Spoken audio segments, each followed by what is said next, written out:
Thanks, Kevin.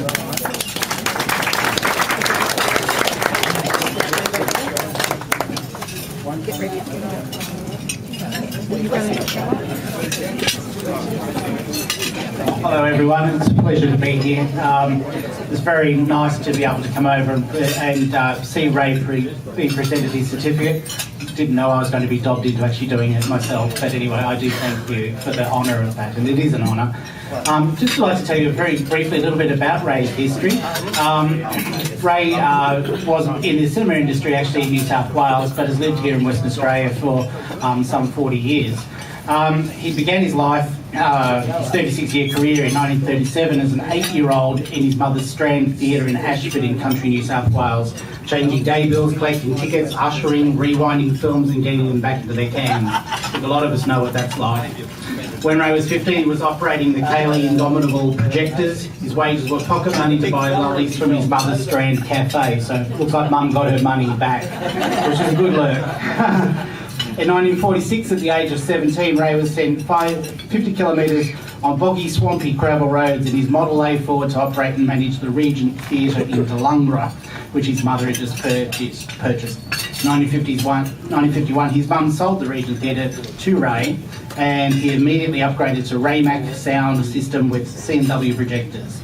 And always wanting to improve the Regent, Ray purchased all the magnificent equipment from the Hoyt's Arcadia Theatre at Chatswood in suburban New South Wales, suburban Sydney, including Cayley 21 projectors, 4-track stereophonic sound, rectifier, standby 25 kV generator. And for a country theatre in a little country town outside Inverell in New South Wales, I think it was quite incredible. It was the only theatre north of Newcastle with this type of equipment. Even the Hoyt's cinemas in the big country towns of Tamworth, in Inverell and Armidale didn't have that equipment. So, I don't think they still have. So when this equipment was installed, Ray asked the installers, what was the purpose of the big box between the two projectors? The reply was, it's the Jesus box. Ray asked, what's a Jesus box? The installer said that's when you open this box, there's so much wiring in there, you ask yourself, where the Jesus do I start? So, I think it's the same with modern technology. During the screening of a biblical film at the point of Christ's crucifixion, when the lightning and thunder struck, the stereo sound was so realistic that the farmers left the theatre to close the windows of their vehicles. You could leave your vehicles open in those days, I'm sure. Ray prided himself on his advertising displays, and when he screened Circus World, he had his teenage daughter wear the trapeze costume, sitting on the back of a ute as he drove her around town. When he screened Psycho, he changed all the globes inside and out to green, so it would have been quite eerie. For Around the World in 80 Days, Ray made up mini hot air balloons to hang from every light.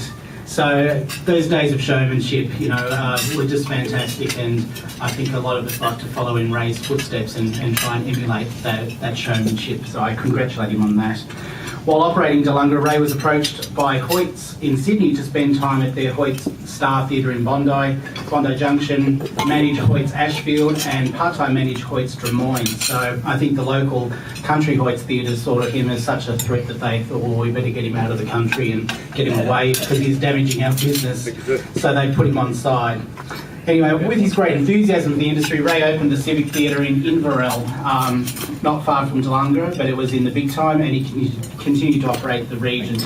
Another of his ventures was a travelling picture showman, taking his portable film equipment, which he obtained from a hospital ship after the war, 81 kilometres to provide films to the community of a small outback town. He also continued to travel to Sydney regularly to purchase and screen films for him and his mother's theatres.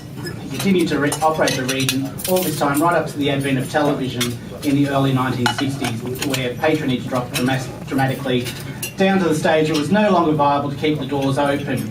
It was that time of our industry that everything went into a lull. He'd screen the show to an empty house, and after half-time, when he'd switch off everything and go home devastated. So with that happening, the Regent was finally sold, fully equipped in 1969 for $2,000. Wish I had my bank check then in those days. I would have bought it. Land, the buildings, the lot for $2,000. The new owner sold the equipment, turned the theatre into a hall for roller skating and basketball, and then it mysteriously burnt down. It broke Ray's heart, of course, as he put his heart and soul into his beloved theatre. Ray had always had an interest in aeroplanes and is making models as a child, so this is where his career then went after that. He was successful in competing for national championships. Ray later took up flying as a hobby. When he sold the theatre in '69, he took up aviation as a career and obtained his commercial licence and became a survey pilot for a mining company looking for uranium all over Australia for many years. While flying aerial surveying was very rewarding, Ray and his family led a nomadic life. And seeking something more stable, he and his family moved to Wittenoom in 1974, where they owned and operated an air charter business and managed a caravan park for 7 years. When the blue asbestos was found at Wittenoom, the family sold the business and moved to Kalbarri at the end of 1980.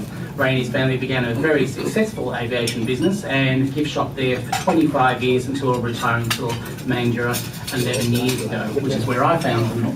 Ray is honoured to accept this recognition for the Cinema Pioneers, and wants to thank you all very much. So could I ask RayErenshaw, please, to come up and be presented with your certificate.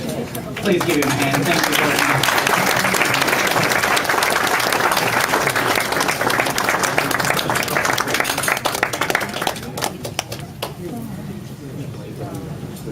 And while I've taken up a lot of your time, I'll just put a little bit in extra if I can.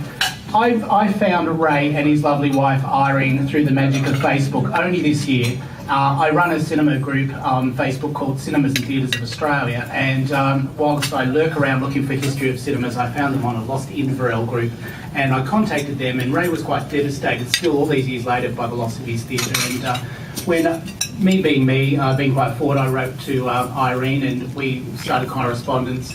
And I said, well, you should be in the Cinema Pioneers. 36 years needs to be recognised. And it's really wonderful that the friendship that I've made with this lovely family. And I set in motion, I suppose, the process for him to be able to join the Cinema Pioneers and have that recognition acknowledged. And when the time was coming for his presentation, I thought, well, I've really taken this family to my heart, and I thought, I'm going to get on a plane, I'm going to fly over there, and I'm going to sit there and watch him be presented. Didn't expect to be up here by myself, but it is lovely that we do recognise everyone.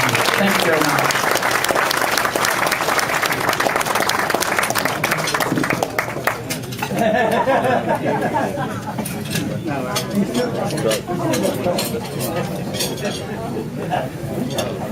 Thank you. Very good. Very good. There we go, welcome. More raffle tickets. Thank you, Kevin. That's Good job, mate. Fantastic. It was very quick. I was trying to rush it through quick, but anyway. I know. Okay, so blue A85.